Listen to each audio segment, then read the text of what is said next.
Please subscribe to my channel. This is my sincere request to you. The seating card did not just banish me from the family section. It proved I was merely a signature they desperately needed. My sister craved an old money aesthetic while hiding the person keeping our family afloat. I did not cry or argue. I simply grabbed my envelope and walked away by leaving. I was not just taking back a wedding present. I was destroying their elaborate scheme to use this marriage to mask a massive financial fraud. My name is Serenity Dyers. I am 34 years old, and as I stepped onto the immaculate stone driveway of Laventarna House, I knew immediately that I did not belong in my sister's fairy tale. The estate was a sprawling monument to excess, dripping with imported white orchids and draped in yards of sheer silk that caught the late afternoon sun. It was designed to look like a multi-generational legacy, a manufactured history of old wealth. I wore a tailored charcoal gray suit. It was structured, modest, and sharp. It was the armor of a woman who spent her life fixing broken ledgers and restructuring failing corporate entities. Standing in stark contrast to the performative opulence bleeding from every corner of the venue, the string quartet played a modern pop song masquerading as a classical symphony. Waiters in crisp white uniforms glided past holding silver trays of expensive champagne. I walked through the grand foyer, feeling the heavy weight of the dark green envelope resting inside my handbag. I had already visited the towering gift table in the reception hall moments after arriving to place it among the mountain of elegantly wrapped boxes. That envelope contained a signed legal document that would erase a debt of nearly $680,000 that my parents owed to our family trust. It was a clean slate. It was my olive branch, my final desperate attempt to bridge the massive chasm between me and my blood relatives. I planned to let them open it tomorrow, a quiet resolution to decades of resentment and financial strain. I made my way toward the dining terrace to find my seat for the reception. The tables were arranged in a sweeping crescent around a massive crystal chandelier suspended from a towering ancient oak tree. The center tables, draped in heavy velvet and adorned with gold-rimmed chargers, were clearly reserved for the family and the bridal party. I scanned the beautifully calligraphed seating chart near the entrance. My eyes traced the names of the Talbot family, the wealthy groom's side, and the Dyers family, my own blood. My name was absent from the inner circle. I kept scanning, moving my gaze outward past the extended family, past the college friends, past the business associates. I finally found the elegant little card bearing my name, Serenity Dyers, Table 42. I walked the length of the terrace, the tables growing smaller and the floral centerpieces less elaborate the further I went. Table 42 was not just at the back. It was tucked behind a massive stone pillar, pressed firmly against the narrow, unadorned corridor used by the catering staff. To my left was the vendor check-in station, where a man with a headset was furiously ticking names off a clipboard and whispering into a microphone. To my right, the swinging doors of the kitchen breathed hot air and the harsh clatter of silverware every few seconds. Carts loaded with dirty plates and extra water glasses were already being staged a few feet from my assigned chair. They had quite literally seated me with the hired help in the service equipment. I stood there staring at the delicate gold lettering of my name on the card, the reality of my placement washing over me in a wave of freezing clarity. It is a bit out of the way, is it not? I turned to see one of the bridesmaids, a woman whose name I vaguely recalled as Piper, holding a glass of pale rose. She looked me up and down, her gaze lingering dismissively on my charcoal suit.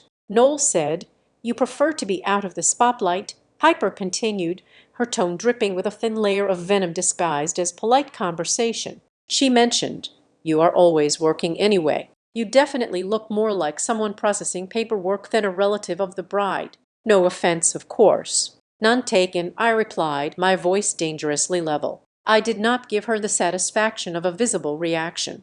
I merely turned my attention back to the broader room. Assessing the battlefield across the terrace, the pre-dinner cocktail hour was in full swing. I spotted my parents, Hector and Dana Dyers.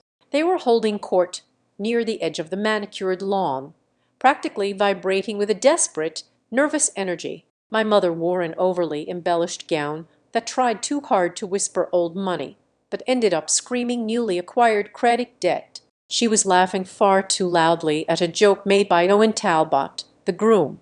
Owen stood tall, looking effortlessly comfortable in his bespoke tuxedo, the very picture of inherited ease and genuine wealth. Beside him stood his Aunt Claire, casting an analytical, razor-sharp eye over the extravagant floral arrangements and the excessive champagne towers. My parents were playing their roles perfectly, acting the part of the established wealthy estate owners, welcoming a high society son-in-law into their elite fold. They nodded, they smiled, they gestured grandly toward the sprawling grounds as if they owned the very earth beneath their feet. It was a floorless performance built entirely on a foundation of sand, unpaid loans, and lies. Then the crowd parted, and my sister made her grand entrance. Noel Dyer's was a vision in custom couture, a cloud of tulle and hand-sewn pearls that must have cost more than most people earned in 2 years. She moved with the practiced grace of someone who lived her entire life for the camera lens.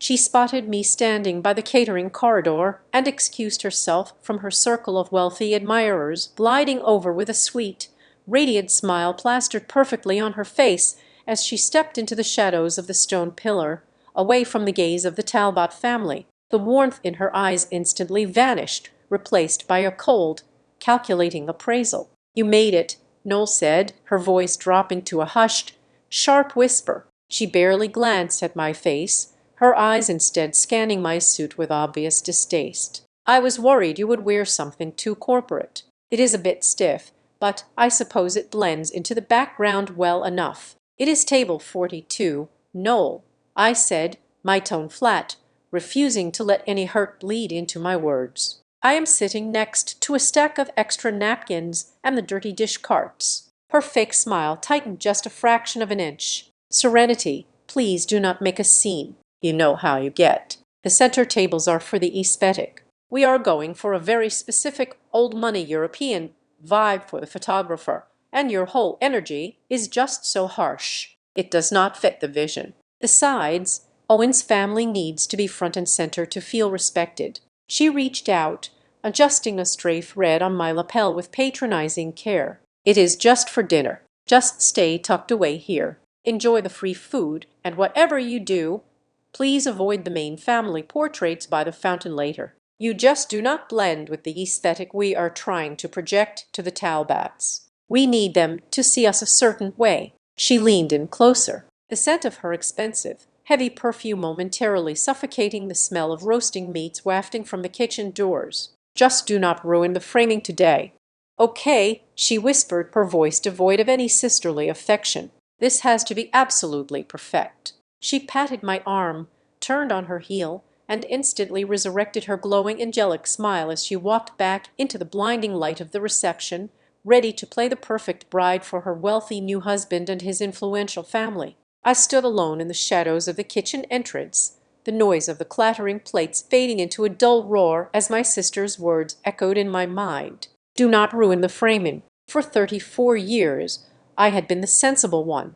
I was the anchor that kept this family from floating away into total financial ruin. When Noel needed bailing out of another failed vanity business, I was the one auditing the damage. When my parents over-leveraged themselves to keep up appearances, I was the one negotiating the terms with the creditors. I had carried the weight of their irresponsibility silently, believing that blood demanded loyalty, no matter the personal cost to my own peace. I had brought that dark green envelope today because I still harbored a foolish, fragile hope that underneath the greed and the performance, we were a real family. I thought releasing them from their massive debts to the family trust would finally earn me a place of respect at their table. I thought my sacrifice would buy their love. But staring at the empty seat by the service carts, the truth crystallized with brutal, icy precision. I was never a sister to Noel. I was never a daughter to Hector and Dana. I was a utility. I was a human spreadsheet,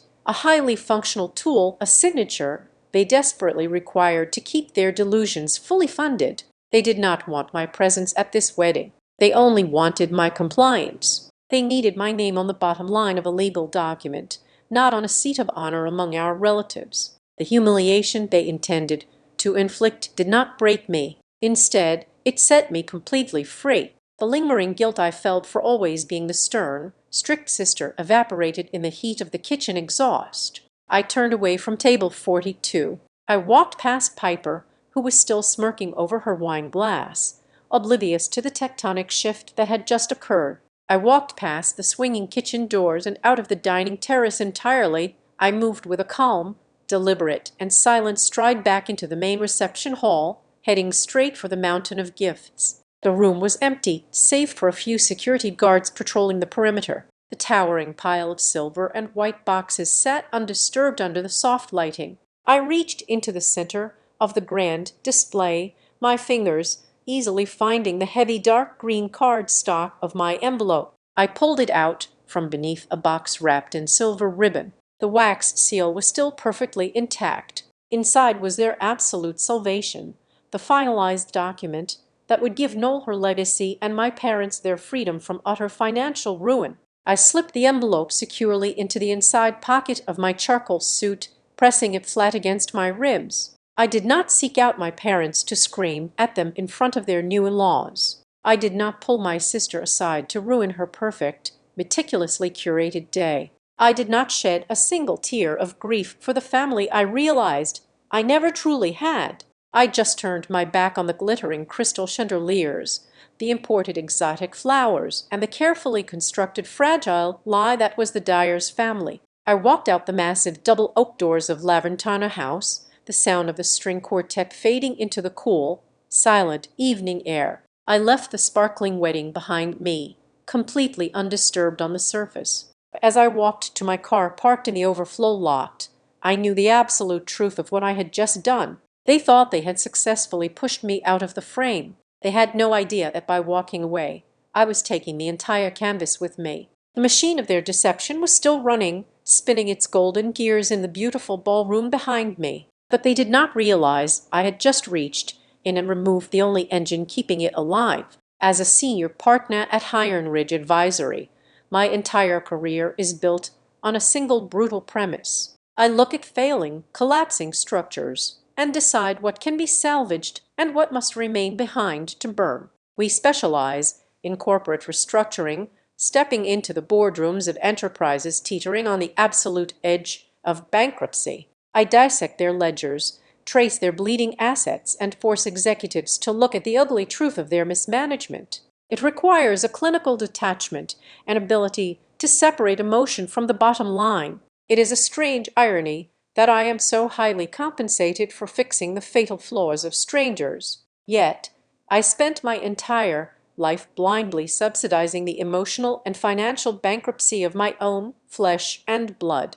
Growing up, the roles in our house were assigned with terrifying rigidity. I was designated as the load-bearing wall. I was the child expected to absorb the shock, handle the logistics, and require zero maintenance. My sister was the delicate artwork hung on that wall. She was the child who required constant pampering, endless validation, and a bottomless pit of resources. Every spare dollar, every ounce of parental energy was funneled directly into her orbit. If she wanted private ballet lessons, I wore hand-me-down winter coats. If she needed an expensive tutor to pass basic algebra, I taught myself calculus from library books. It was a silent, unwritten contract that I accepted because I mistakenly thought that was simply how families functioned. The only person who saw through this toxic parasitical dynamic was our grandmother, Alma Dyers. She was a woman forged from iron and earth, having built our family wealth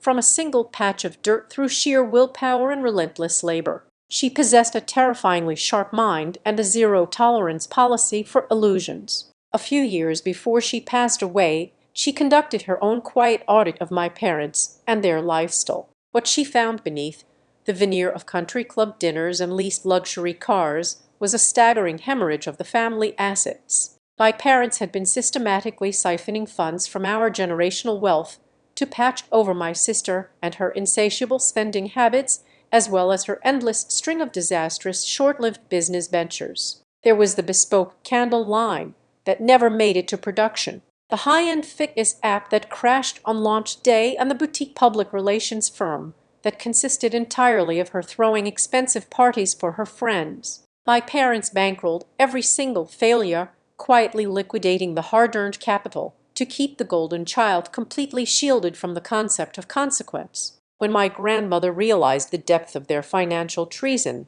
she acted with the swift, merciless precision of a seasoned general. She completely bypassed my parents and my sister in her final will. Instead of leaving them the keys to the kingdom, she established the Juniper Vale Trust, and in a move that permanently shifted the tectonic plates of our family dynamics, she appointed me as the sole trustee and primary beneficiary. She handed me the absolute control of our legacy. The trust was not just a bank account. It was the living, breathing heart of our family wealth. It held the titles to the sprawling orchards that produced our signature harvests. It maintained the deed to a highly profitable row of rustic guest cottages nestled in the valley. Most importantly, it controlled the ironclad water rights for the entire region alongside the massive steady cash flow that had secretly been keeping my parents afloat for years. Overnight, I went from being the overlooked convenient workhorse to the ultimate gatekeeper of their survival. I held the combinations and the final say over every single dime generated by the land. Naturally, my parents despised this arrangement. They viewed my stewardship not as a protective measure instituted by a wise matriarch, but as a hostile takeover by an ungrateful daughter. For the past 6 months, the pressure campaign leading up to this wedding had been utterly relentless. They bombarded me with daily phone calls, emotional guilt trips, and thinly veiled threats, all designed to secure one specific outcome. They needed me to sign a massive, irrevocable transfer of assets. The documents they kept pushing across my desk would effectively carve out a significant percentage of the trust and hand the revenue streams over to my sister as a lavish wedding present. Even more audaciously, the paperwork included a quiet little clause that would completely forgive the staggering debt they had racked up. Over the years, they had borrowed heavily against the future earnings, accumulating a deficit of precisely $680,000.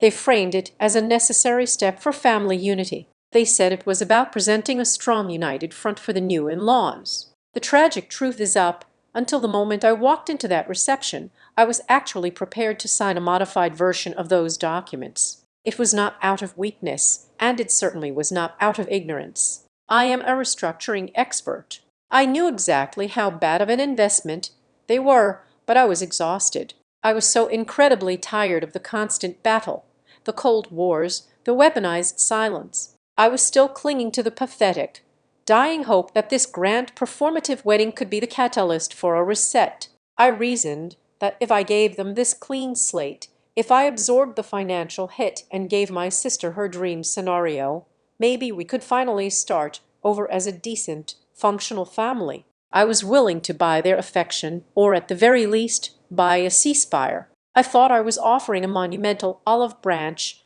to heal a fractured foundation. Why, I did not know, what I could not have fathomed until I saw the intricate web of lies spinning across that manicured lawn was the narrative they had already sold to the groom and his immensely wealthy family. My parents and my sister had not just kept my role a secret.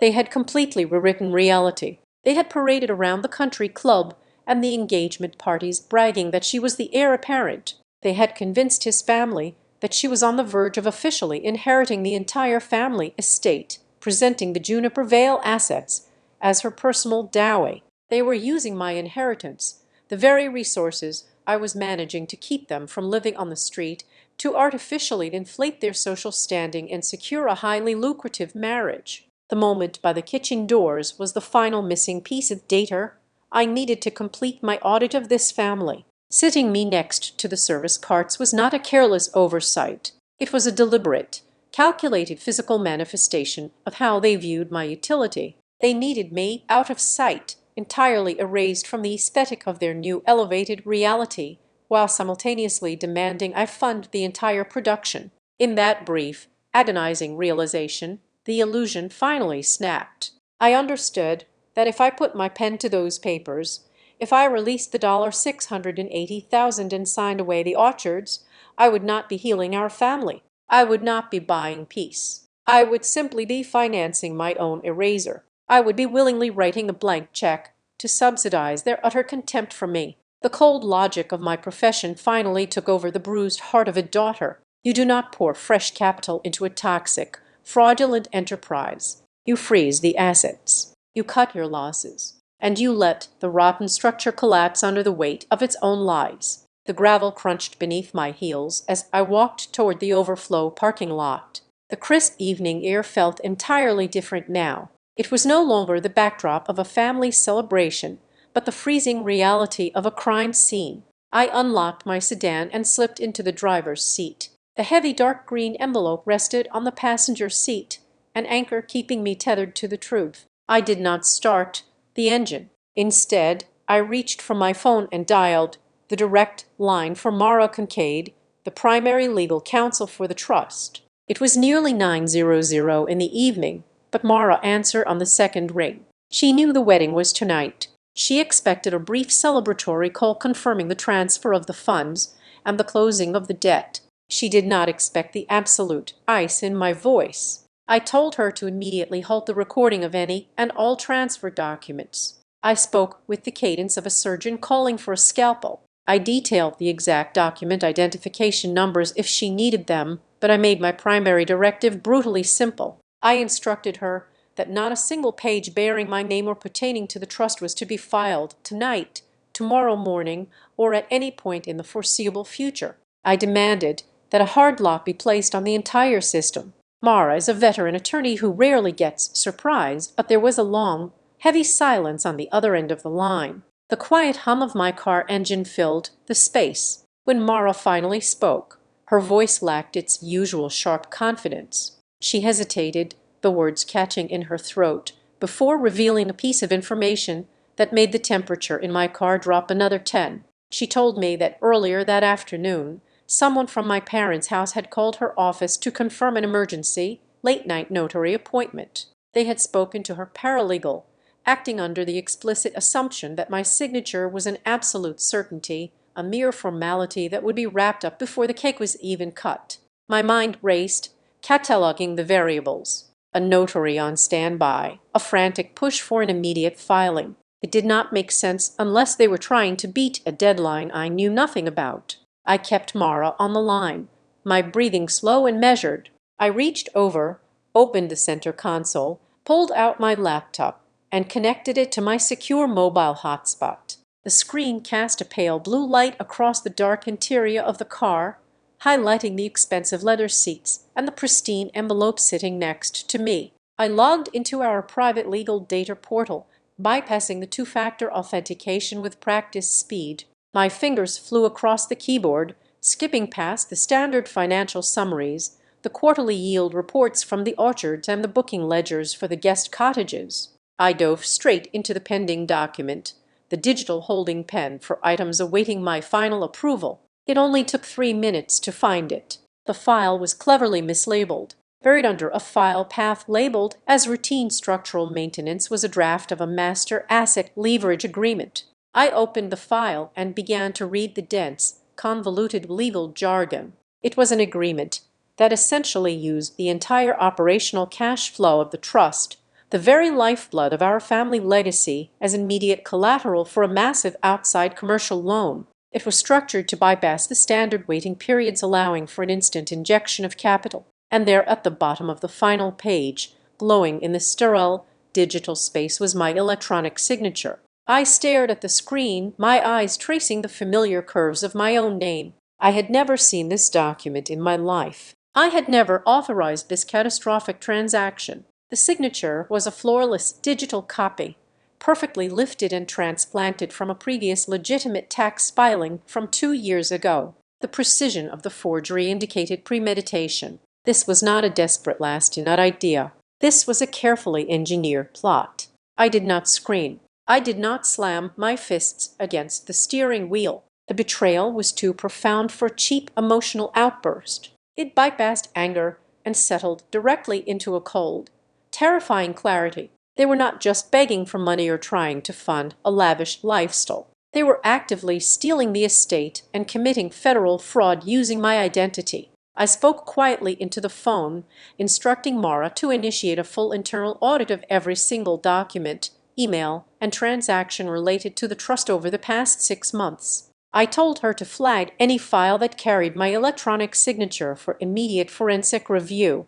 Mara agreed instantly, the gravity of the situation completely understood. I closed the laptop, the screen going black, leaving me in the shadows once again, while I sat in the cold, silent isolation of my car, unearthing the digital evidence of their crime. The glittering illusion inside the venue was still spinning at full speed. I knew my sister entirely too well. I knew exactly how she operated when she thought she had successfully manipulated the board. I would later have it confirmed by mutual acquaintances that as the reception moved into its second hour, she was standing near the towering imported floral archway, holding her phone high in the air. She was actively live streaming to hundreds of thousands of strangers, her face flushed with expensive champagne and unearned victory. She smiled flawlessly into the camera, whispering conspiratorially to her devoted followers that everything would officially be in her name by next week. She was already promising grand, exclusive video tours of the estate she believed she had just stolen, monetizing a legacy that did not belong to her. But the machinery of their deception was already starting to choke on its own gears. Near the back of the reception hall, away from the dancing and the cameras, the veneer was cracking. A representative from the elite private security firm hired to guard the borrowed museum-grade bridal jewelry and oversee the extravagant honeymoon departure logistics had approached my father near the ice sculpture. The vendor spoke in low, urgent, and unyielding tones, asking for the finalized proof of property insurance. That specific insurance policy, which carried a premium in the tens of thousands, was supposed to be fully underwritten by the newly expanded assets of the trust. It relied entirely on the assets they thought I was happily signing over to them at table 42. My parents tried to brush the vendor away. My mother waved her manicured hand, offering a tight, breathless laugh, insisting that the paperwork was simply delayed by the holiday weekend and that everything was perfectly guaranteed. My father stepped in, his voice slightly raised, trying to use his practiced authority to intimidate the man into silence and force him to leave the reception area. But the vendor did not retreat. The financial stakes were too high to accept empty promises and arrogant dismissals. From across the expansive room, Owen stood perfectly still with a glass of scotch in his hand. He was not looking at his beautiful new bride spinning on the custom marble dance floor. He was watching my parents with the cold, calculating eyes of a predator, sensing weakness. He possessed the quiet, observant intelligence of a man who managed incredibly complex aviation logistics for a living. He understood systems, and he understood when a system was failing. He noticed the rigid, defensive posture of my father. He saw the frantic, terrified look flashing in my mother's eyes behind her thick layers of makeup. He watched the highly paid wedding planner nervously approach the argument, her clipboard pressed tightly to her chest like a shield. Whispering frantically to the venue's senior finance director, Owen saw the exchanged glances. He saw the panic seeping through the cracks of the perfect, old money aesthetic. He was beginning to realize that the wealthy established family he had just married into was sweating like desperate gamblers who could not cover their massive debts. Sitting in my car, looking at the glowing dashboard, I finally understood the full scope of the battlefield. The humiliation they subjected me to with that seating arrangement was not the main event. It was a distraction. It was a calculated psychological tactic meant to break me down, make me feel small, and rush me into handing over the envelope so they could complete the transaction without me looking too closely at the details. The story had entirely shifted. This was never about a family seeking forgiveness or a sister wanting my blessing for her new life. It was a massive multi-layered financial fraud, and my signature was the final desperate piece they needed to pull it off. They did not want my love. They needed my legal compliance to avoid prison. I put the car in gear. The headlights illuminated the dark road leading away from the sprawling estate. The wedding was still glowing brightly in my rear view mirror. A beautiful, rapidly sinking ship. They thought they were waiting for me to come crawling back with the papers to beg for a scrap of their attention. They had no idea I was driving away with the only lifeboat. The grand party did not collapse all at once. Illusions of that magnitude rarely shatter instantly. Instead, they suffer a slow, agonizing death by 1,000 tiny cuts. Back at the sprawling venue, the 10-piece jazz orchestra swung smoothly into another classic standard, the brass section echoing off the high-vated ceilings. The hired videographers continued to circle the custom marble dance floor like devoted satellites, bathing the wealthy guests in soft golden light to capture every manufactured moment. To the untrained, intoxicated eye, Levantiner House remained the absolute epicenter of a floorless high society triumph,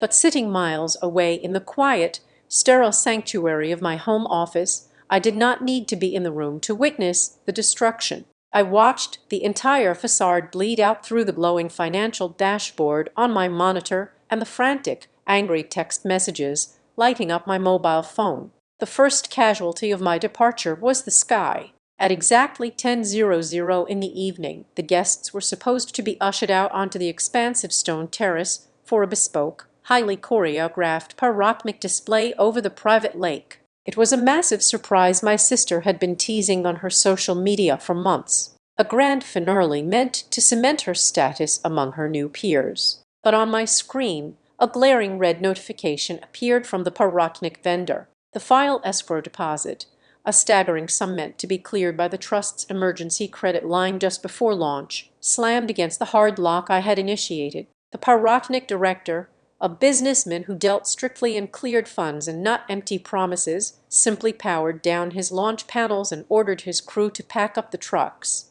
The guests stood out on the chilly terrace, holding their breath, looking up at a sky that remained stubbornly dark. My parents scrambled to the microphones, nervously blaming local noise ordinances and sudden unforeseen permit issues. They laughed it off with tightly clenched jaws, but the first seed of doubt had been planted in the minds of the audience. The second crack appeared right after the traditional first dance, and it was far more personal. Noel had been wearing a breathtaking vintage diamond collar borrowed from a highly exclusive private collector in Europe. It was the centerpiece of her bridal, aesthetic, an artifact valued in the millions. Securing it required a temporary insurance writer backed by a solid verifiable asset portfolio. The moment the underwriter's automated system pinged the Juniper Vale trust and found the assets completely frozen and under internal audit, the liability coverage evaporated instantly. I could perfectly picture the discreet,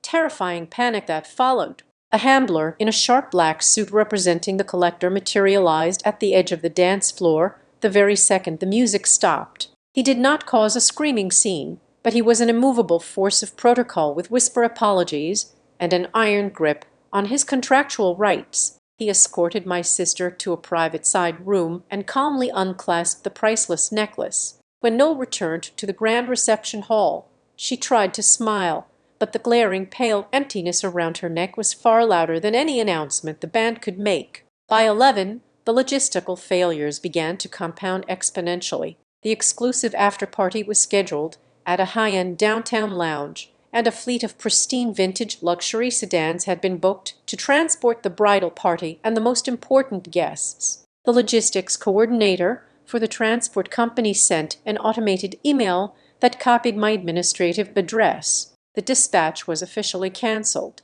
The wire transfer for the remaining balance was permanently stuck in a status reading pending trustee approval. Without my digital authorization, the cars remained locked in their garages across town. The bridal party, accustomed to seamless luxury, was left stranded on the gravel driveway in the freezing night air, shivering in their thin silk gowns, eventually forced to wait for standard ride-share vehicles like absolute commoners. Panic always requires a scapegoat, and my family possessed decades of practice, skill in using me as theirs. Through the barrage of messages from confused cousins, I saw exactly how my sister was attempting to control the narrative. Noel had retreated to the bridal suite, holding court among her bridesmaids, weeping perfectly constructed tears. She claimed that I had stormed out of the venue in a sudden, violent fit of bitter jealousy. She spun a tragic theatrical tale of a spinster sister who simply could not handle seeing her younger sibling find true love,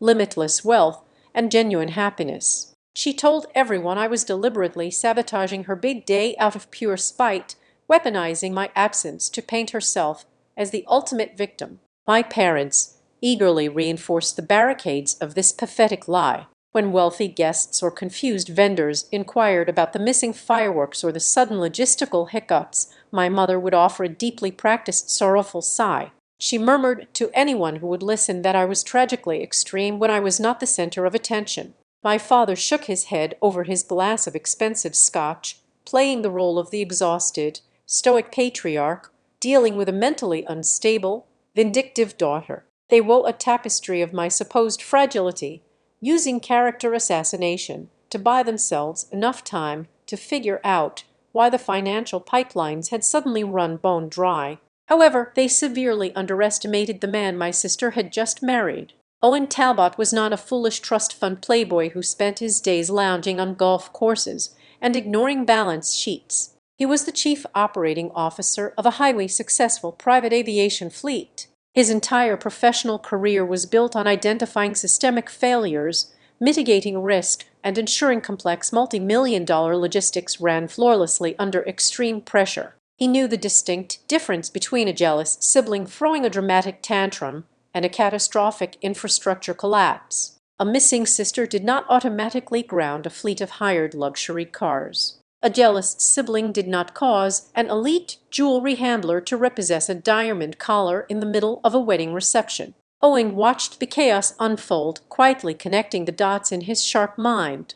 Every single glitch, every halted service, every panicked whisper from the venue coordinators all pointed back to one localized systemic failure. It was a massive sudden lack of liquid capital. He realized the glitches were not emotional. They were entirely transactional. The final undeniable fracture of the evening came courtesy of Owen's aunt. Claire Talbot was a senior partner at a cutthroat corporate law firm in Manhattan, specializing in high-stakes mergers and acquisitions. She possessed an unparalleled, almost predatory ability to smell financial desperation from across a crowded room. While the rest of the guests were distracted by the cutting of the cake, Claire cornered my parents near the empty dessert station. She did not ask a single question about me or my supposed jealousy. She asked about the land. With casual, lethal precision, she inquired about the zoning permits for the upcoming resort expansion Noel had been boasting about all evening. She asked about the specific deed structures of the Juniper Vale estates and how the water rights were allocated.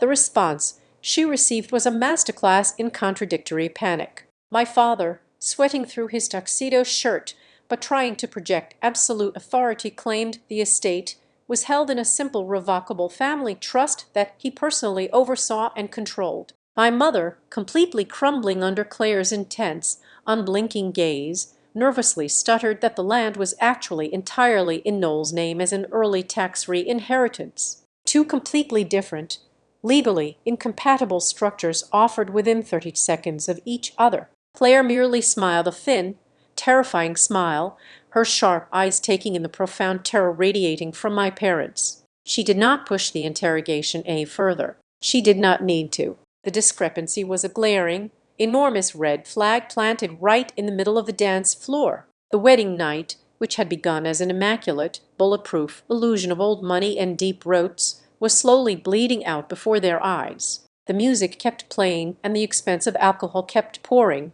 but the foundation had entirely liquefied. The cracks were no longer microscopic. They were running up the walls, tearing through the sheer silk drapery and exposing the hollow, rotting core of the Dyer's family. And as midnight approached, a suffocating, unspoken truth hung heavy over the remaining guests. Something massive was collapsing, and no one dared to name it, but they were all just standing in the beautiful wreckage, waiting for the roof to finally cave in. I bypassed my apartment entirely. The steering wheel felt like a block of ice under my palms as I navigated the empty midnight highways toward the downtown financial district. My corporate security badge beeped loudly in the cavernous, deserted lobby of the Iron Ridge Advisory Building. It was nearly 1:00 in the morning when the private elevator doors slid open on the 42nd floor. The offices were completely dark, save for the motion sensor lights that clicked on as I walked down the long hallway. Mara was already waiting for me inside my glass-walled conference room. Beside her sat Ruth Bell. Ruth was a senior forensic document examiner, a quiet, meticulously sharp woman who spent her entire professional life hunting for lies hidden inside ink strokes and digital pixels. I dropped my car, keys on the long mahogany table, opened my laptop, and booted up the main projection screen on the far wall. We did not waste any time with pleasantries or small talk. I gave Ruth secure, unrestricted access to the locked data room of the trust. For the next 2 hours, the only sounds in the expansive room were the sharp clicks of a computer mouse and the low, steady hum of the building ventilation system. I poured 3 cups of black coffee, watching the city skyline glitter outside the window while my family's secrets were laid bare on the table. Ruth isolated the master asset leverage agreement I had discovered in the parking lot. She pulled up a verified legitimate digital signature of mine from a standard tax return filed 3 years ago and placed it side by side with the authorization on the new loan document. She magnified the image on the projector by 400%. The forgery was incredibly sophisticated, but to a trained eye, it was still undeniably a forgery. Ruth pointed her pen at the projection, highlighting the microscopic pixel degradation around the edges of the digital ink. She explained exactly how the timestamps within the file metadata had been clumsily scrubbed and replaced using a commercial PDF editor. 10 minutes later, she found a second fraudulent document buried in a mislabeled subfolder. It was a broad, sweeping power of attorney agreement. This specific document granted my father temporary unilateral authorization to pledge the quarterly cash flow of the trust as hard collateral. My digital signature was perfectly stamped on the bottom line. Both signatures were absolute fakes with the criminal forgery officially confirmed. I turned my sharpest attention to the money trail. I am a senior restructuring partner. Tracking hidden capital through complex corporate mazes is what I do best. I pulled up the external vendor accounts and cross-referenced them with the routing numbers tied to the fake collateral agreements. The lender was not a traditional regulated banking institution. The funds had been advanced by Blue Arc. They were a private equity firm notorious within my industry for issuing aggressive, predatory, hard money loans. They catered to desperate clients who could not pass standard underwriting, charging exorbitant interest rates and demanding massive balloon payments. My parents had bypassed every legitimate financial avenue and gone straight to the corporate loan sharks. My parents had explicitly claimed to me that their staggering $680,000 deficit was strictly for critical estate maintenance. They swore they needed the funds to replace the aging irrigation systems in the orchards and repair the roofs of the guest cottages. The digital ledger projected on the wall told a vastly different, sickening story. I tracked the disbursements from Blue Lark Capital dollar by dollar. The money flowed like water through a cracked sieve, pouring directly into a sprawling network of shell accounts and vanity projects. Tens of thousands of dollars had been funneled straight into my sister's failing Lifestyle boutique to cover years of unpaid commercial rent and vendor lawsuits. I found recurring monthly wires paying for fraudulent social media engagement services to artificially inflate her follower count online. There were exorbitant invoices for leasing imported luxury vehicles on 12-month contracts. Finally, I found a massive trail of non-refundable deposits scattered across dozens of high-end wedding vendors. They had literally mortgaged my grandmother's legacy to buy a fleeting, hollow aesthetic for social media. The sheer audacity of the theft was staggering, but the true scope of their master plan did not fully reveal itself until Mara opened a file labeled Postnuptial Strategic Planning. It was a draft for a new corporate structure meant to be implemented exactly 30 days after the wedding ceremony. Hidden deep within the dense boilerplate language was a newly invented consulting clause. This clause granted my sister exclusive development rights over a proposed multi-million-dollar luxury expansion of the Juniper Vale Resort. It guaranteed her an outrageous annual management fee for doing absolutely no actual work. But more importantly, it required the newly formed marital entity, meaning my sister and her wealthy new husband, to act as the primary financial guarantors for all future construction loans. The air in the conference room went completely still as the ultimate realization hit me. Owen Talbot was the real mark. My family did not just want to throw a beautiful, expensive party to show off to their country club friends. They knew the predatory debt from Blue Lark Capital was coming due in a matter of months, and they had absolutely zero liquid cash to pay it back. They needed a massive structural bailout, They were using this marriage as a pristine, socially acceptable bridge to drag Owen and his flawless credit profile right into their financial sinkhole. Once he was legally bound to my sister, they planned to leverage his corporate backing and his family wealth to refinance the toxic debt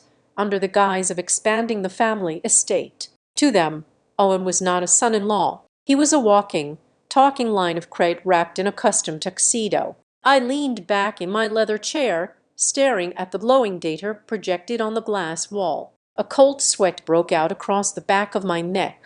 If I had stayed at that wedding reception, if I had handed over that dark green envelope and blindly signed the final reconciliation paperwork just to buy a scrap of my family's conditional love, I would have sealed my own total destruction. My signature on those physical documents would have retroactively legitimized the fraudulent Blue Arc loans. I would have willingly signed away the controlling interest of the trust to a network of liars. When the inevitable federal financial audits occurred, the digital trail would point directly to me as the consenting, fully aware trustee. I would have been legally liable for federal wire fraud and bank fraud. I would have lost my professional licenses, my career, and potentially my freedom. Walking out of Laventiner House was no longer just a dramatic personal exit caused by a hurtful seating arrangement by the kitchen doors. My departure had acted as an accidental life-saving emergency brake. By leaving the venue and immediately freezing the trust, I had halted the exact mechanism required to finalize the transfer of the Stoic funds. The gears of their elaborate trap had slammed to a violent halt simply because their primary target refused to play her assigned, submissive role. The lingering, painful sting of being treated like a stranger by my own blood completely vanished. It was instantly replaced by a ruthless, absolute clarity. This was no longer a petty domestic dispute over wedding aesthetics. I was no longer an older sister trying to teach a spoiled sibling a harsh lesson in humility. I was a fiduciary guardian standing directly between a syndicate of desperate criminals and the empire my grandmother had bled to build from the ground up.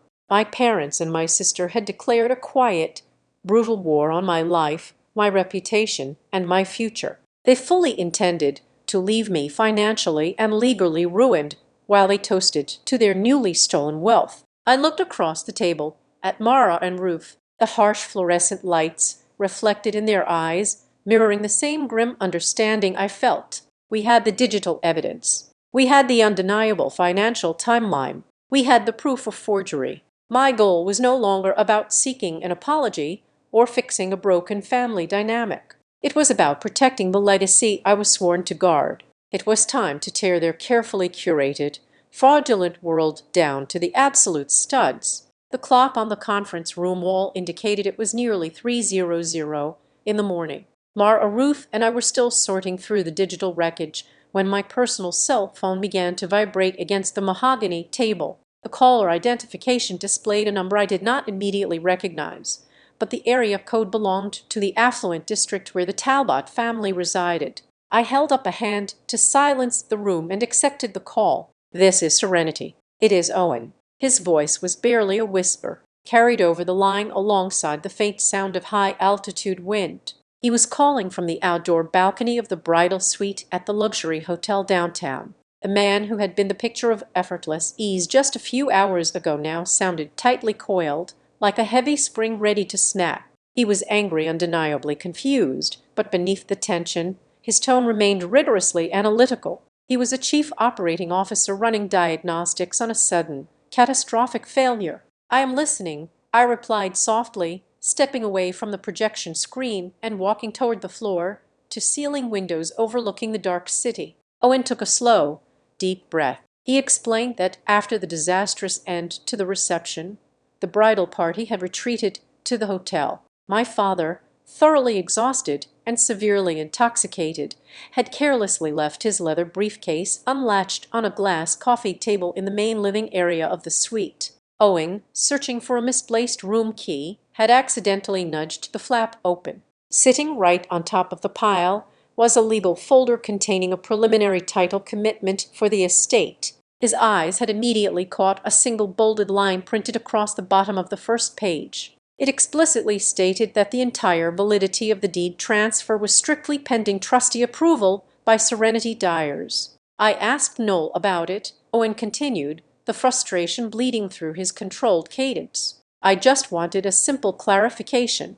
Instead, the room exploded. He described a scene of absolute calculated hysteria. The moment the document was brought into the light, my sister had launched into a theatrical meltdown. She wept uncontrollably, collapsing onto the sofa in her expensive dressing gown. She weaponized her tears, aggressively, accusing me of harboring deep-seated psychological issues. She painted a frantic picture of an older sister so consumed by bitter envy and clinical instability that I had dedicated my entire existence to sabotaging her moments of happiness. She claimed I was holding the family estate hostage out of pure, unadulterated spite. But Owen was not alone in his skepticism. His Aunt Claire had accompanied them to the suite to secure the remaining wedding gifts. Claire Talbot did not suffer fools, and she certainly did not base her corporate risk assessments on emotional outbursts. While my sister was busy wailing about my supposed cruelty, Claire had quietly stepped into the hallway, accessed the county clerk public property database on her mobile device, and pulled the tax records. She returned minutes later and completely dismantled the illusion. She informed Owen, right in front of my sobbing sister and my horrified parents, that the grand narrative of Noel inheriting the family land was a complete fabrication. The public records clearly showed that every square inch of the property was legally bound within the Juniper Vale Trust. She owns absolutely nothing, Owen said, his voice dropping an octave, heavy with the weight of the realization. And now I need you to tell me exactly what the hell I just married into. This was the critical juncture. The natural human instinct would be to unleash decades of pent-up resentment, to match my sister's chaotic energy with my own furious monologue, and to drag her character through the mud. I could have called her a parasite, a liar, and a thief. But I am a restructuring partner. I know that when a man is drowning in a sea of emotional manipulation, throwing more emotion at him only pulls him under faster. The only life preserver you can offer is cold, hard, verifiable data. I am not going to insult my sister, Owen. I am not going to tell you a story, I said, my voice maintaining a flat, even pitch. I am going to send you an email. I need you to open it on a secure device. He provided his direct corporate email address without a second of hesitation. I walked back to the conference table, nodded to Mara, and began compiling a tight, highly encrypted digital dossier. I did not include any personal anecdotes.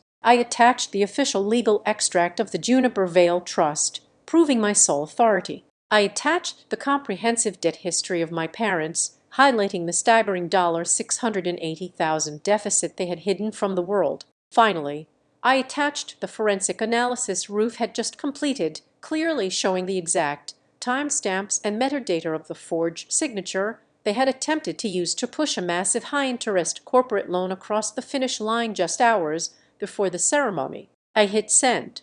Check your inbox. I listened to the silence on the line as Owen opened the files. I could hear the faint click of a laptop trackpad. Minute after minute ticked by. The contrast between his current reality and the one he had been sold was colliding in real time. Downstairs in his hotel suite, my sister was likely still weaponizing her tears, relying on chaos and noise to blind him. Up on the balcony, staring at the screen, he was experiencing the exact opposite. I was giving him silence, timelines, authenticated documents, and undeniable financial facts. When he finally spoke again, the anger was entirely gone. It was replaced by a hollow, terrifying clarity. The hospitality project, he murmured, speaking more to himself than to me. Excuse me. Owen exhaled a long, ragged breath. He confessed that for the past 3 months, Noel had been relentlessly pressuring him regarding their post-marital finances. She had demanded they immediately merge all their investment portfolios into a single joint account. She had pushed him to sign off on a massive shared credit limit. But the most aggressive push had been for a new business venture. She had repeatedly asked him to act as the primary financial guarantor for a vague high-end hospitality lifestyle brand she wanted to launch exactly 1 month after they returned from their honeymoon. She told me it was a formality. Owen said, the disgust practically vibrating through the phone's speaker. She said it was just to satisfy the commercial lease requirements and that her family estate would provide the actual collateral once the deed transferred. There is no deed transfer, Owen, I replied quietly, and there is no collateral left. They are heavily leveraged with a predatory private equity firm. That hospitality project was not a business venture. It was a refinancing vehicle. They needed your immaculate credit profile to catch them before the balloon payments destroy them. A heavy, profound silence settled between us. It was the sound of a man watching the foundation of his new life crumble into dust. This late-night phone call was the absolute turning point. For the first time since he met her, the man my sister had deliberately targeted and intended to use as her personal unlimited financial life raft was finally able to see the entire architecture of the trap. He saw the bait, he saw the tripped wire, and most importantly, he realized the cage doors had just slammed shut behind him. "Thank you, Serenity," he said softly. "What are you going to do now?" I asked. "I am going to make some very quiet phone calls of my own," Owen replied, his voice hardening into a blade of pure steel. "Have your legal team ready for tomorrow. This is far from over." The line went dead. I lowered the phone, looking back at the projection screen illuminating the dark conference room. The Dyers family had spent my entire life assuming they were the smartest people in the room, constantly underestimating the quiet girl in the corner. Tonight they had finally underestimated the wrong man. The machine they built to save themselves was rapidly reversing its gears, and it was about to tear them apart. The sun was barely above the horizon when my phone vibrated against the nightstand. It was just past 7:00 in the morning. My screen was lit with a barrage of text messages from my parents. The tone of their messages was a jarring pivot from the panicked hostility of the previous night. Now they were drowning in fabricated warmth. They begged for a private family talk at the old garden house situated deep within the Juniper Vale orchards. They promised a quiet healing brunch to clear the air. My mother even threw in the ultimate emotional bribe, promising to finally give me grandmother Alma's vintage emerald ring, a keepsake I had been denied for years. They framed it as a beautiful morning of reconciliation. I stared at the glowing text, feeling absolutely nothing but cold, clinical anticipation. I knew exactly what this invitation truly represented. It was not a peace treaty. It was a perfectly laid trap. The ruthless executives at Blue Lark Capital did not care about wedding hangovers or family drama. Their predatory loans operated on strict, unforgiving deadlines, and the clock was rapidly ticking toward a massive default. My parents needed my physical signature on those forged documents before the lenders realized the collateral was completely frozen. They were hoping they could isolate me, drown me in guilt, dangle my grandmother's ring, and force my hand before the banks opened on Monday. What they did not anticipate was the mutiny already brewing within their own carefully curated ranks. While my parents were setting their snare at the orchard, the bridal party was completely imploding at the luxury hotel downtown. My phone buzzed again, this time with a direct message from an unknown number that quickly identified itself as Piper Sloan. She was the same bridesmaid who had mocked my charcoal suit by the catering carts just hours earlier, but her arrogance had entirely evaporated, replaced by a vicious, burning rage. Piper informed me that the extravagant thank-you gifts Noel had presented to her bridal party the night before were completely fraudulent. The designer boxes, which were supposed to contain expensive custom jewelry, held nothing but cheap, hollow display pieces. Furthermore, the thousands of dollars Noel had promised to reimburse each girl for their mandatory custom-tailored dresses had never materialized in their bank accounts. The wire transfers were completely non-existent. Piper was furious and she was armed. She sent me an audio file, a saved voice note my sister had carelessly recorded weeks ago during a drunken fitting session. I tapped play, holding the speaker close to my ear. I heard my sister's unmistakable laugh echoing over the track, followed by a sickeningly cruel sentence. Noel explicitly referred to her future husband as a walking refinancing package in a custom tuxedo. It was the absolute, undeniable proof of her predatory intentions captured in her own mocking voice. Piper told me she was heading to the brunch, ready to tear the entire facade to the ground if she did not get her money. I told her to bring her phone and keep it fully charged. 10 minutes later, I received a brief encrypted email from Owen. It contained exactly 3 sentences. He and his Aunt Claire were already dressed and heading to the estate. They were not going to say a single word about the financial disclosures I had provided them the night before. They were walking directly into the lion's den, fully intending to play the roles of the blissful, ignorant new family members. My sister believed she was going to use this brunch to reframe the narrative in front of her wealthy new in-laws. She planned to cry, play the fragile victim, and officially brand me as the unstable villain of the family. She had no idea that her target audience had already read the script and knew exactly how the movie was going to end. I showered, dressed in a sharp navy blazer and tailored trousers, and drove out to the Juniper Vale property. The garden house was a stunning structure of glass and reclaimed wood, nestled beautifully among rows of ancient apple trees. It was designed to look like a serene,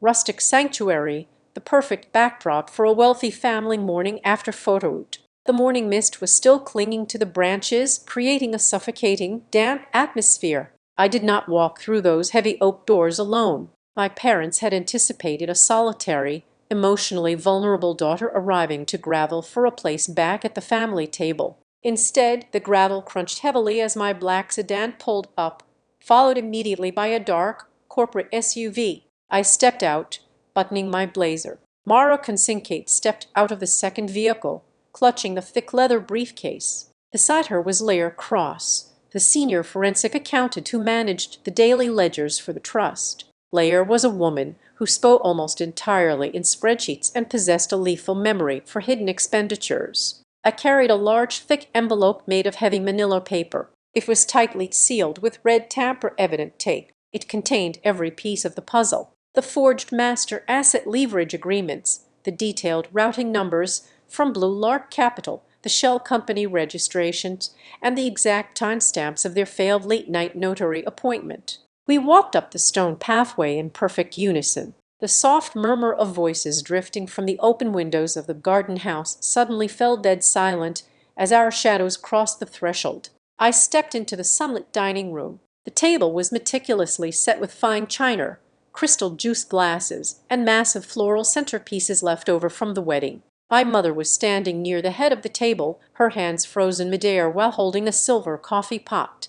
My father was seated to her right, his face instantly draining of all color. Noel was positioned perfectly across from Owen and Claire, wearing a flowing white linen dress, her eyes already brimming with carefully practiced tears. Piper sat at the far end of the table, her arms tightly crossed, her phone resting face up next to her plate like a loaded weapon. The air in the room was instantly paralyzed. This was no longer a gentle, healing family meal. The aroma of roasted coffee and fresh pastries was completely overpowered by the sharp metallic scent of impending doom. Every single person in that beautiful sun-drenched room was playing a highly specific role, fully aware that they were standing on top of a massive powder keg. My parents were acting like benevolent peacekeepers while desperately trying to hide their terror. My sister was acting like a wounded bird while plotting my total character assassination. Owen was acting like a supportive husband while secretly holding the financial evidence of his own attempted murder.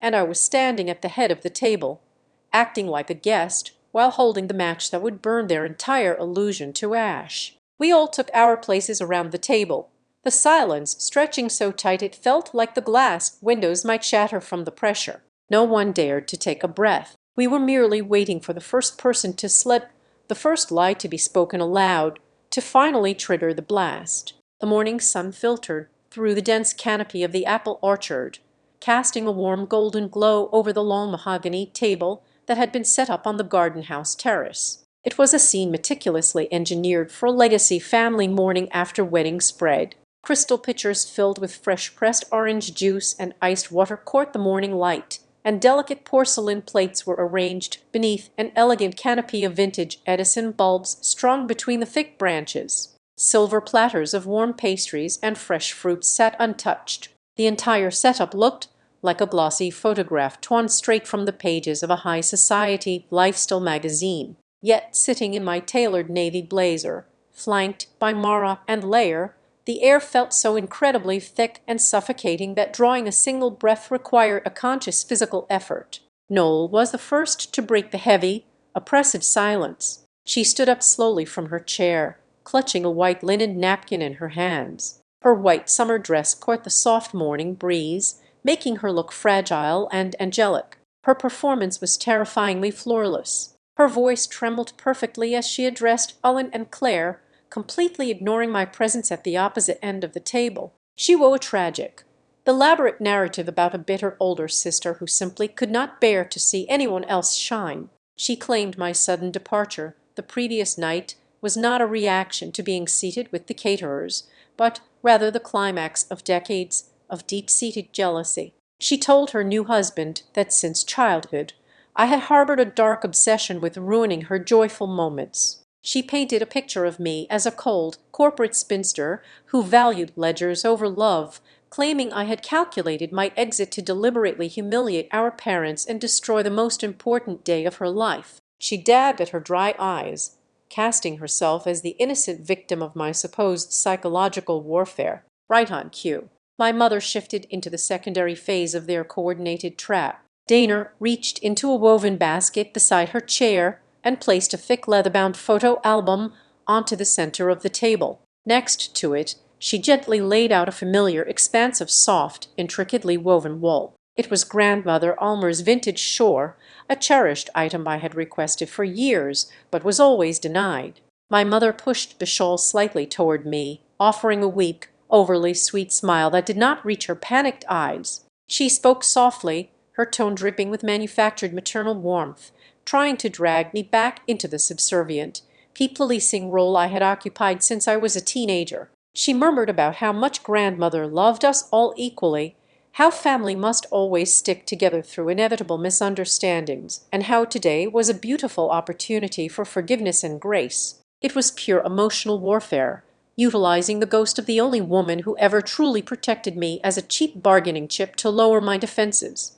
Then came the closing maneuver. Hector cleared his throat, adjusting the cuffs of his expensive linen shirt. He reached into his dark leather portfolio and produced a slim manila folder. He slid it across the polished mahogany surface toward me, the paper making a soft scraping sound against the wood. He offered a tight, forced smile and casually dismissed the contents as just a few final confirmation papers to officially close all the unfortunate logistical misunderstandings from the night before. He insisted, with a terrifyingly calm demeanor, that it was merely a standard formality to ensure Noel and Owen could start their luxurious honeymoon without any lingering administrative burdens. I did not even have to lift a single finger. Before the folder reached the center of the table, Mara Kincaid reached out and firmly planted her hand flat on top of it, stopping its forward momentum instantly. Mara did not raise her voice. She did not create a theatrical scene. She simply flipped past the cover sheet and scanned the dense legal text.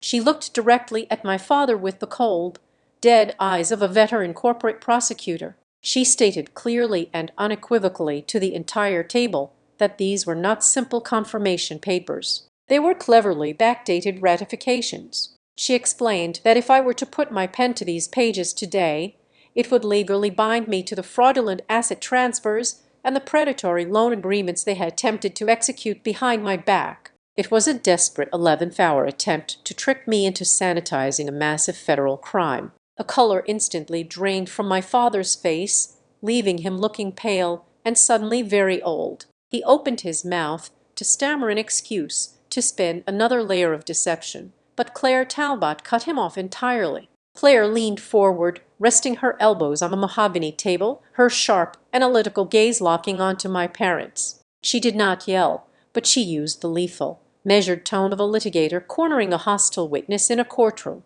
She began asking basic fundamental questions right in front of the assembled group, treating the brunch like a formal deposition.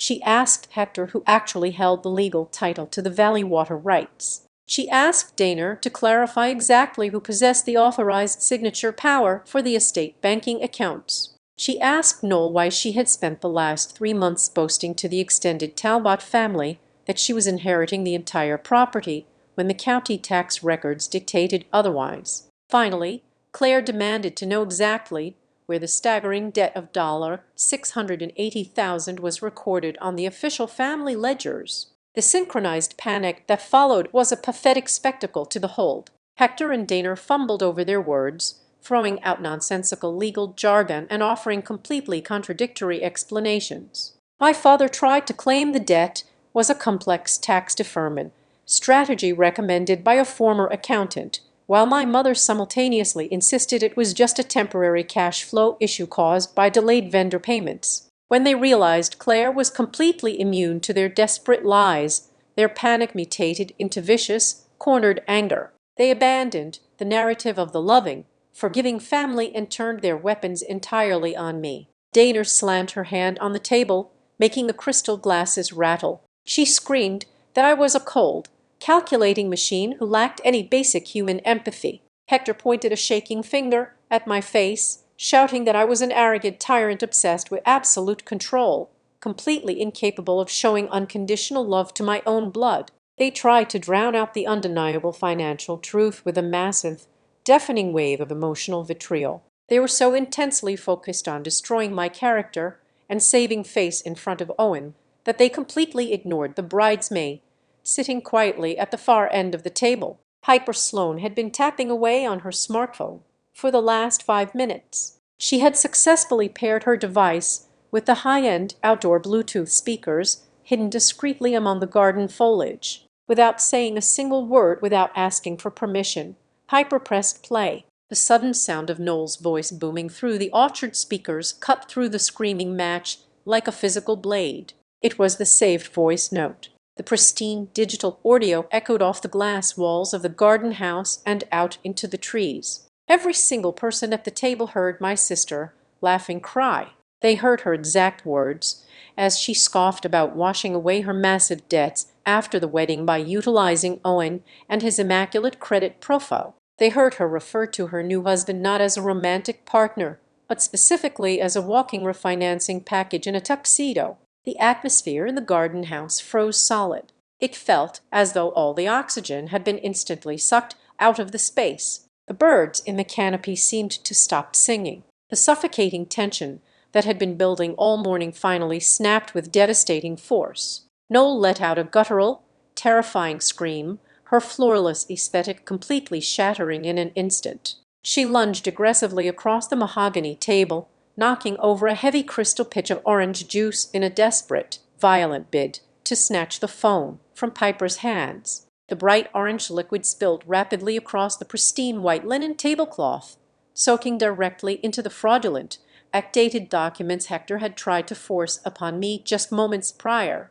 Owen did not move to help his frantic bride. He did not reach out to catch the falling glasses. He did not say a single word to calm her down. He just stood up slowly from his chair, his posture rigid and his face entirely blank. He looked exactly as though he had just been violently struck across the jaw. He stared down at the woman threshing across the ruined table, watching the beautiful, fragile illusion he had fallen in love with dissolve into a desperate, grasping fraud. The final, carefully constructed mask had not just slipped. It had been smashed into 1,000 jagged pieces right in front of an audience, and there was absolutely no way to ever put it back together. Noel's scream tore through the serene morning air, shattering the last remaining illusion of the elegant garden brunch. She abandoned the ruined table and turned her absolute fury entirely on Piper. Her face, usually so perfectly composed for cameras and wealthy admirers, contorted into a mask of pure ugly rage.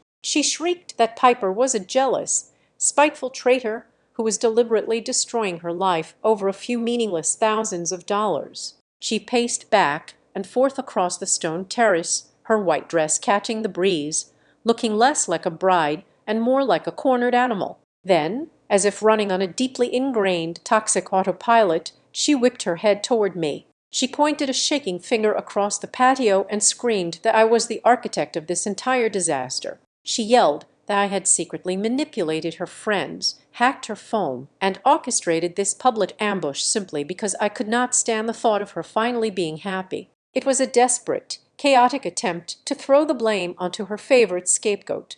But the audience was no longer buying the performance. Claire Talbot stepped forward, cutting through Noel and her hysterical accusations with the precision of a scalpel. She did not raise her voice, but her tone commanded absolute silence. She turned her intense gaze upon my father. She demanded that he immediately produce the official notary log-book and the printed email chains he claimed represented the nearly finalized transactions.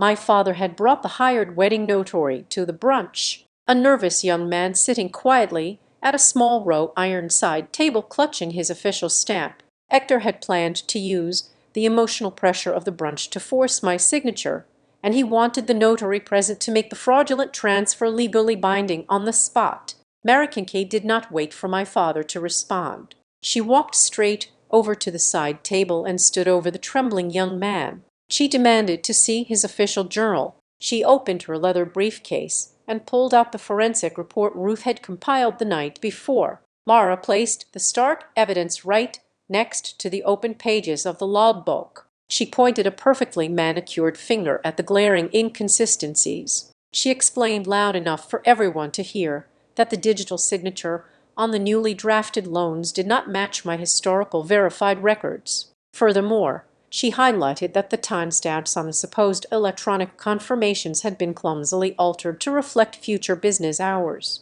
The young notary turned a sickly shade of ash gray. His eyes darted from the forensic report to my father and then to Mara. He realized in a terrifying instant that he was sitting right in the middle of a massive federal fraud conspiracy. He shoved his stamp into his canvas bag, mumbled a frantic apology about losing his license, and practically sprinted toward his car parked in the driveway, before my parents could even attempt to recover from the notary fleeing the scene.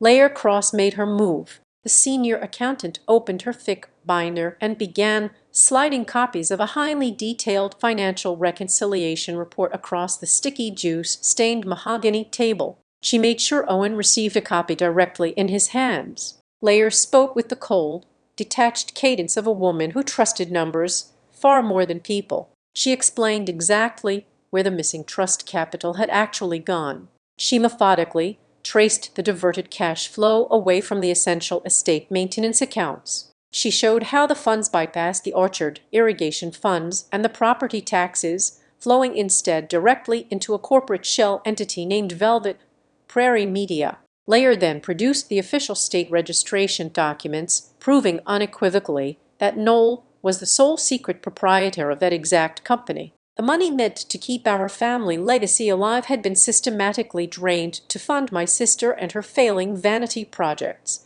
her fake online followers, and her leased luxury cars. Piper let out a cold, humorless laugh from the end of the table. She looked directly at Owen, her eyes blazing with righteous anger. She informed him that the entire bridal party had been forced to pay thousands of dollars out of their own pockets for their custom silk dresses, their travel accommodations, and their hair and makeup styling. She stated clearly that Noel had promised to reimburse every single dime the very second the estate was officially transferred into her name. My sister had literally financed her friendships on the promise of stolen land. The terrace went dead silent. All eyes turned to the groom. Owen finally spoke. He did not yell. He did not throw his glass against the stone wall. He looked at the woman he had married less than 24 hours ago with an expression of profound chilling emptiness. The anger had burned out, leaving only a hollow void. He asked her one single question.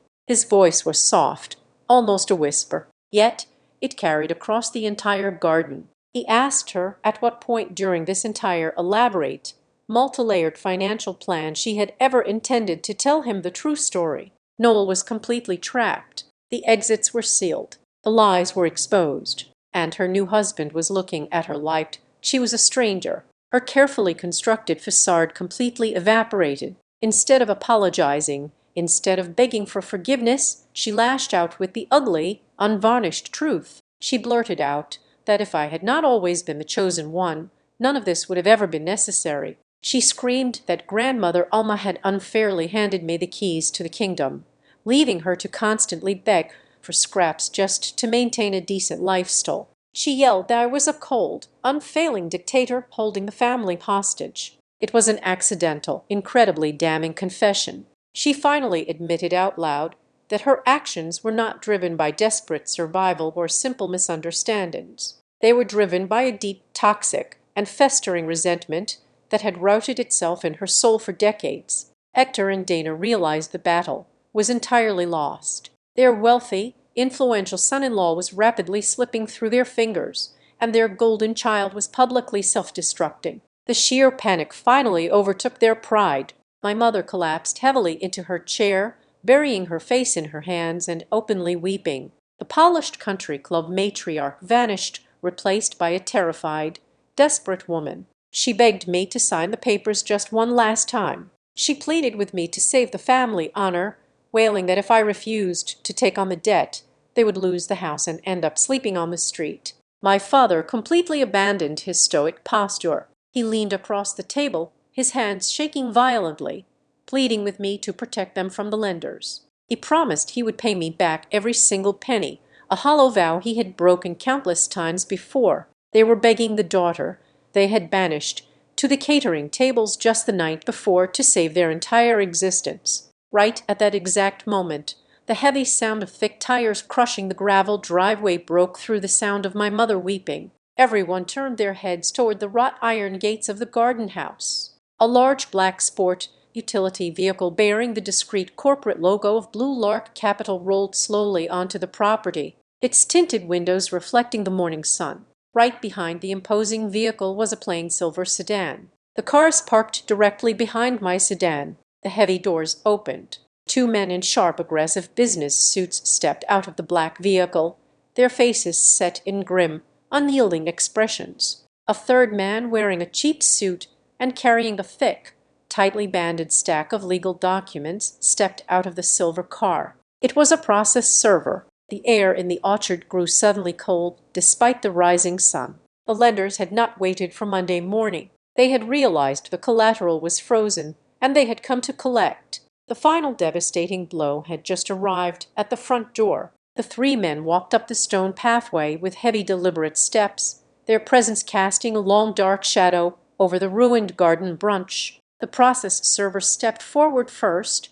dropping a thick stack of manila envelopes onto the juice-stained mahogany table. They landed with a heavy thud right in front of my father. Mara Kincaid did not even wait for Hector to process the documents. She stood up, her posture radiating absolute authority, and addressed the representatives from Blue Lark Capital directly. She formally announced that an emergency judicial injunction had just been granted by a federal judge less than 1 hour ago. Every single document, deed transfer, and loan agreement bearing my forged electronic signature was now officially frozen and completely invalidated, pending a massive civil and potential criminal trial. She handed the lead representative a certified copy of the judge's order. The man from Blue Lark Capital barely glanced at my parents. He read the injunction, his face an unreadable mask of corporate ruthlessness. He looked at Hector and Dana, who were both practically hyperventilating in their chairs. He stated in a voice devoid of any human empathy that since